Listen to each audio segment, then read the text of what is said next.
My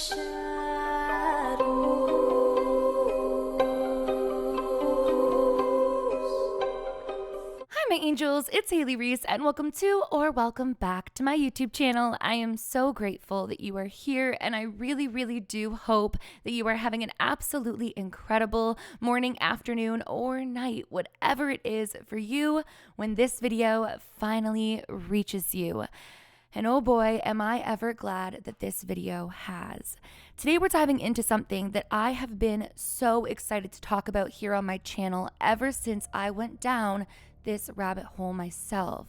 Today we're going to be talking about wormholes, but more specifically, the fact that many, if not all of us, may have went through a wormhole. I know it sounds crazy, but just bear with me. We're about to dive into all of it. Lately, it's been incredibly apparent that strange occurrences are happening all across the world. New Mandela effects are surfacing, false memories and unexplainable events are occurring, and overall, things have not been as they seem.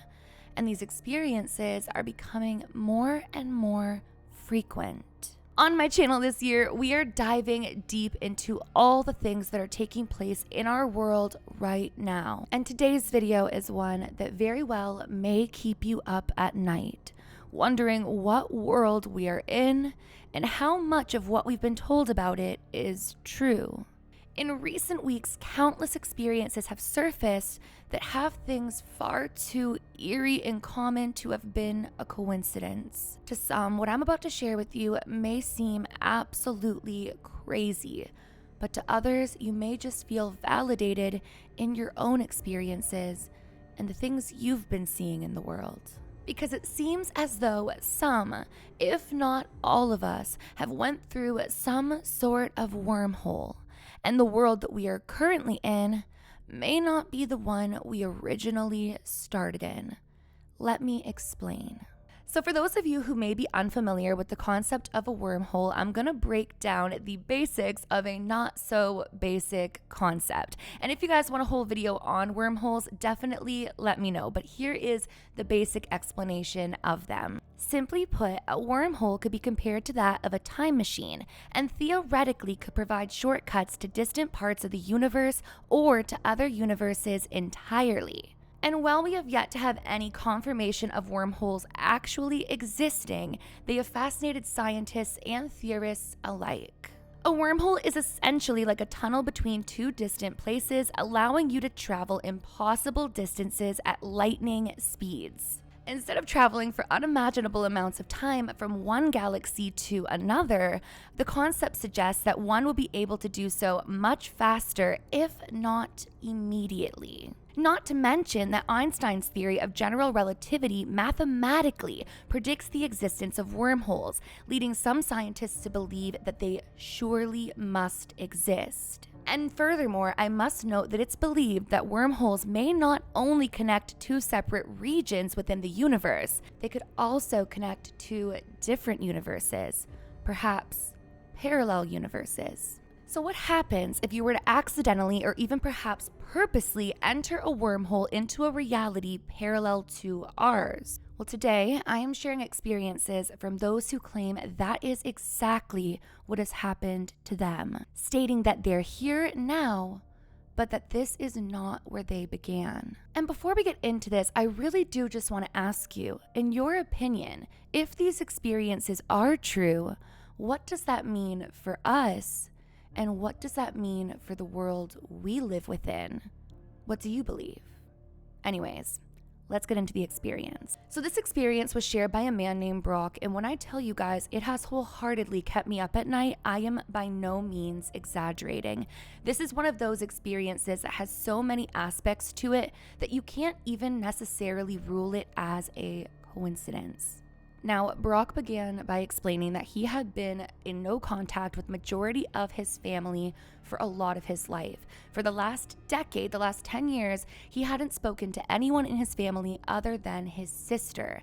And he claimed that him and his sister were super close, but agreed to never talk with one another about members of the family. The best way for them to have a relationship was just between the two of them. And for the 10 years, that's exactly as it was. One day, Brock said that he was finishing up at work when he received a call from a number that he didn't recognize. He said that normally he wouldn't answer numbers that he didn't know who the person was, but he decided to pick up the phone, and when he did, he could hear someone on the other line bawling their eyes out. He said this person was so hysterical, it took him quite a few minutes to even realize that it was his cousin calling. And when he could finally understand what she was saying, he heard the absolute worst news of his life. His cousin began to explain to him that his sister was in a car accident and that she hadn't made it. Now, obviously, he said it felt like the world just completely stopped. He felt like he couldn't breathe. And he said that all he could ask was what hospital she was at. And following that, all he could do was hang up the phone. He said that the moments following this, it felt like his world was just spinning, like his world had just ended. And all he could think about was getting in his car and driving the 2 hours towards the hospital that his sister was at. And so that's exactly what he did. He got in his car and he began driving.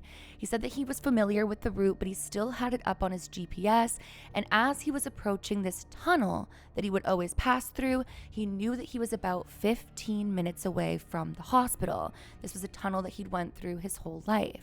Brock said that as he was driving through the tunnel, it felt as though everything went into slow motion. He said he felt disoriented. He felt like he was in a dreamlike state and nothing felt like it was as it was. He said in the moment, he attributed it to his grief and the fact that his whole world had just stopped, which is completely understandable, and so he continued driving on. But as he exited the tunnel and looked into his rearview mirror, he noticed the tunnel wasn't there. It was at that point that Brock said that he started looking around and realizing that he didn't recognize any of his surroundings whatsoever. He said that he felt as though he really was losing his mind due to grief, and he decided to pull over and check the GPS more thoroughly to see if he'd punched in the wrong place. As he pulls over and pulls up his phone, he realizes the strangest of things. Where the GPS is saying that he is 3 hours away from where that tunnel would have been. When he looked down at his phone and at the time on his phone, that didn't mathematically make any bit of sense. There was no mathematical way that he could have made it 3 hours that direction when he hadn't gained hardly any time. At this point, he feels like he's suffering some sort of a psychotic break, so he decides to call his cousin back and explain that he was still coming, but that he must have gotten lost one way or another.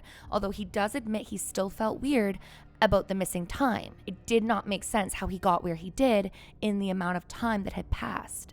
As he goes to call back the number on his phone, it tells him that the number is not in service. Now, this doesn't make any sense to him, and he continues trying to call back, but he chalks it up to the fact that maybe they called from a hospital phone, and maybe he wasn't able to call it back. He starts panicking that he's not going to make it in time to see his sister in the hospital, and so he decides to do the one thing that he can think of doing, and that is calling his parents, the only other family member's number that he had in his phone, even though he hadn't spoken to them over the past decade. He picks up his phone and he calls his parents, and they answer really casually and excited to hear from him, and he begins to cry and tell them like he's lost, he doesn't know where he is, he's trying to get to the hospital, he doesn't know what's going on, and they're like, calm down, what are you talking about? And he explains how his cousin had called and told him how his sister had died, and they don't know what to say because there in the room with them is his very much alive sister, who had never passed away and had never been in a car accident. So he goes ahead and asks his sister for the cousin's phone number so he can call her. You guys, he called her and she had never called him. Not only that, she didn't even have his phone number. Now at this point, he started to feel like he was going crazy and decides to drive to his parents' house to see for himself that his sister is perfectly fine. And sure enough, she was. But as he's looking around his parents' house, little things from his past are different. He asked his parents if they painted the one wall, and they said, no, it's been like that forever. He asked his parents if this couch had always been there because the couch he remembered was black leather and this couch was brown leather. Nope, it was the same couch. all of these things are happening and he's feeling like he's in a completely different world. So he decides to go to the bathroom and splash water on his face. And as he does and he looks in the mirror, he realizes that the big scar he had gotten across his forehead as a child wasn't there. Brock says that this was not a little scar that you could simply misplace on your body. It was a big scar from a gash across his forehead, and it suddenly wasn't there. As he emerged from the bathroom, he asks his mom about the accident. She didn't remember it. She said that it had never happened. Furthermore, as Brock has been talking with his sister, it seems as though she has no recollection of him having any sort of real family blowout and distance.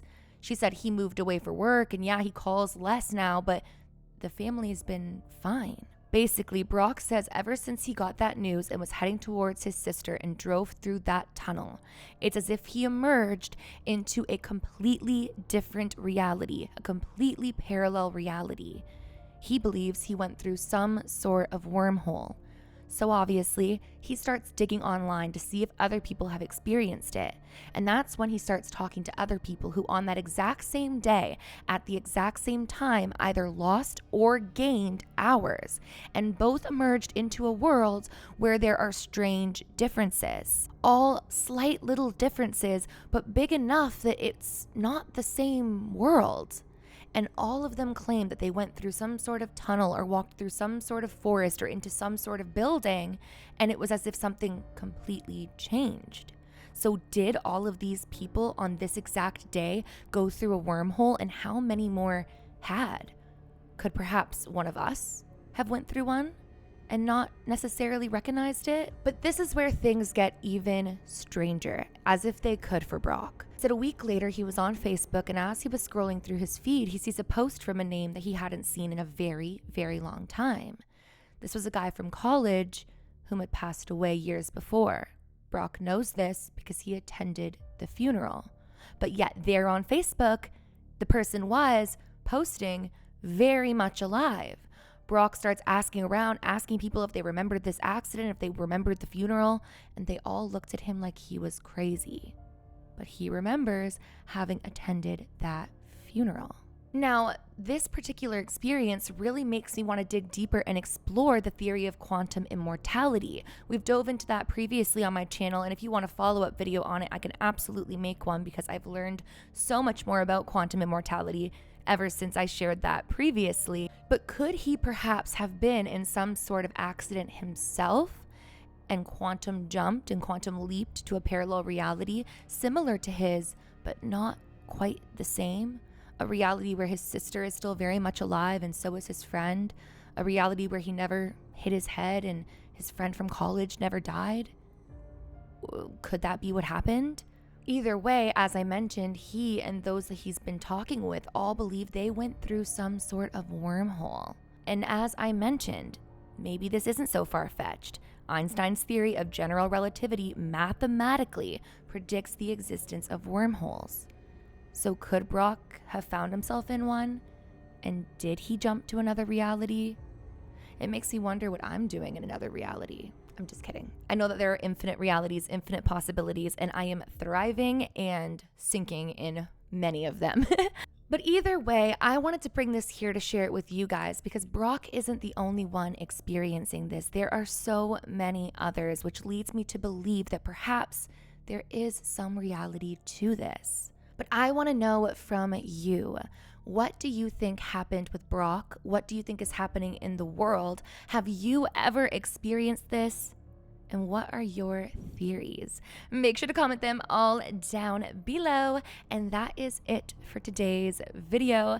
If you guys are new to my channel or you are just not yet subscribed but you enjoy my content, I would seriously so appreciate it if you would go ahead and click that subscribe button, and please give this video a big thumbs up if you did enjoy it.